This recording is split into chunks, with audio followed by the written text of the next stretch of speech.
Kala mo kung pabor ako sa ginagawa niya. Sikat ngayon, di ba? Hindi ako pabor doon sa ginagawa niya.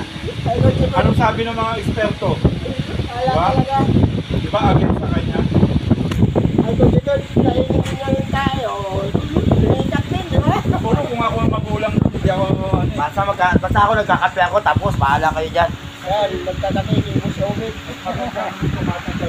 Ah, sarap. Baka naman maano na naman ako dyan. Oo. Diba sabi mo, ayun, ano bakit mo nang challenge sila? Hello guys! Wala nangyari. Dito na kami. Nag-miss ko dyan, wala nangyari, diba? Oo. Nag-uumag na yun. Nakaprip. Video ka na lang kumakanta, mas maganda pa. Diba ka pa. Kita mo yung mga vlog, ano to, mga binibidyo yung pagsabi joking, mga lasing. Basta Magaling kumanta. Basta subukan mo lang yan. Ano ka? Yan guys, ang tinuturo nila sa akin guys, puro kalokohan. Hindi kalokohan. Gusto nila guys ako pahubarin sa palengke para sumikat. Si Calvin lang. Yan guys, Yan, guys. parang di yata maganda to guys. Yan guys. Yan hindi maganda. Okay, guys. Tama yan. Si Calvin lang nagtuturo sa'yo noon, hindi kami.